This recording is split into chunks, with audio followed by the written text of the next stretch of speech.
The Washington Commanders made headlines when they traded with Houston for Laramie Tunsil. It's a move that helps solidify the offensive line in front of second-year QB Jayden Daniels. Now, one AFC scout told our Jeremy Fowler, he's still a top 3 tackle for me, and anything you can do to protect Jayden Daniels and load up while he's on his rookie deal is smart. They gave up a little more than I'd like, but I trust GM Adam Peters that he knows what he's doing there. Phil, how important is Tunsil expected to be in that Commanders offense? Yeah, first of all, Laura, I agree with the idea of taking advantage of this window. 2 years from now, Shefty will be tweeting about some gigantic extension for Jayden Daniels with the Washington Commanders. I think this is an important part, though, of the evaluation when you have a quarterback who is as mobile as Jayden Daniels. Is people think, hey, mobile quarterback makes life easier on offensive tackles. In some ways, it can make it more difficult, right? Because when you have a guy who's a classic drop-back passer, think back to Tom Brady and Peyton Manning and Drew Brees. Offensive tackles knew, here's the 7-step drop man, 5-step drop man, 3-step drop man, right? When you've got these quarterbacks who can zig, zag, dive left, dive right, make plays, come out of nowhere, it makes these offensive tackles have to have elite instincts and great mobility to stay with the play. Laramie Tunsil certainly brings that to the table. Jayden Daniels, I'm sure, is thrilled to have an upgrade of that left side of his offensive line. That's a good point. When you're in front of Jayden Daniels, you don't necessarily know what's going on. It could be anywhere. Yes. Exactly. Coming up. So it's actually pretty interesting because I actually think this is beyond just Jayden Daniels. This right here, 57.8, where the Commanders are ranked 25th, is their run block PFF ranking. And that's where I want to see the Commanders be able to take a step forward, because they talk about being able to protect Jayden Daniels and how tricky he can be to block for because of all things that he can do. All true, but it's more than that. Anytime you have your quarterback being the leading rusher as well, you know you're in for a tough year. Okay, it's great. It's great from an individual accomplishment, but it's just not the way forward. It's just not. And I want to be able to see them get more creative, more innovative, play a little bit more bully ball in that regard, and be able to get it. I still want to see designed runs for Jayden Daniels, like I've discussed in over the last few months, relying more on designed runs than scrambles to get Jayden Daniels his rushing yards, because it's actually safer, and I would prefer to see that more than anything. I think it also clarifies what you're expecting the O-line to do, so it's like you kind of have your cake and eat it too. But if you remember, I mean, especially against the Bucs, it was just like there was moments when it was just like, oh my God, I don't know what they're going to do. Like, how are they going to get this for 1 yard, 2 yards? Like, they just don't have the ability to just be like, all right, we're going to hand the ball off and get it. And it's not just on the running back. Like, it's a combination between the running backs as well, but then also what are you doing from an offensive line standpoint, and what are you doing to actually execute said run play? And that's where I would like to see them take a step forward and evolve. When you do that, that's when the team collectively can take a massive step forward, and you're going to be helping Jayden Daniels out tremendously.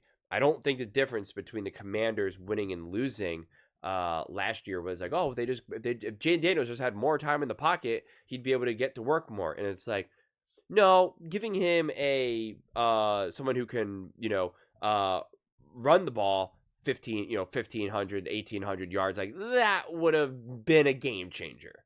That would have just changed everything. So that's what I would be looking for more than anything. But I mean, there was too many games where they just could not get that run game going outside of what Jayden Daniels brought to the table. And when you have such a dynamic runner like Jayden Daniels, that should be able to help the traditional run game feed off of that and complement that in a way where you get a great synergistic outcome. This is what we saw with Derrick Henry and Lamar Jackson. It's what we saw with Saquon Barkley and Jalen Hurts.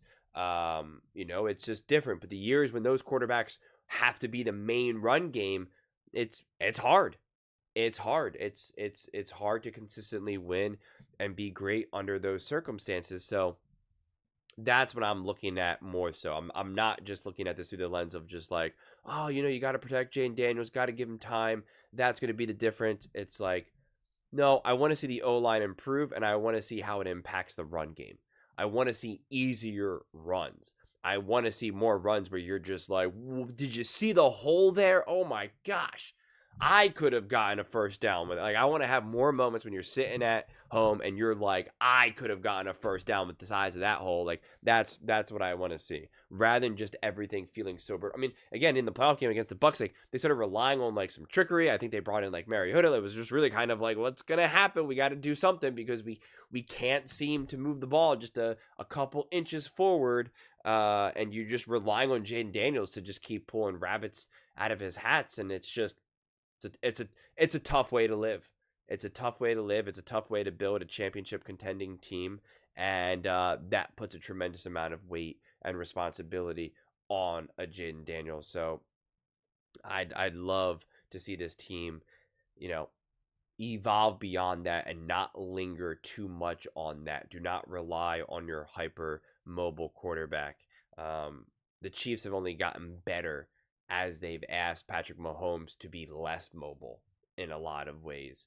That's the way you want, that's the way you want to be. The Lamar Jackson and the Ravens, they haven't necessarily gotten any closer to winning Super Bowls, quite frankly. So when you're in a position where you have a quarterback as great and as special and as dynamic and as electric as Jayden Daniels is, the less you ask of him, the better you're going to be.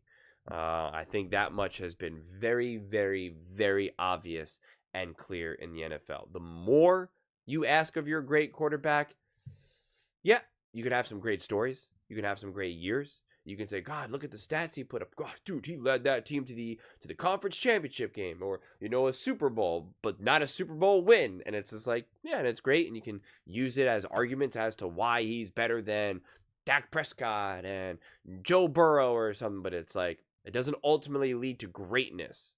Just a great story, just a great year. But a truly special year is obviously winning the Super Bowl.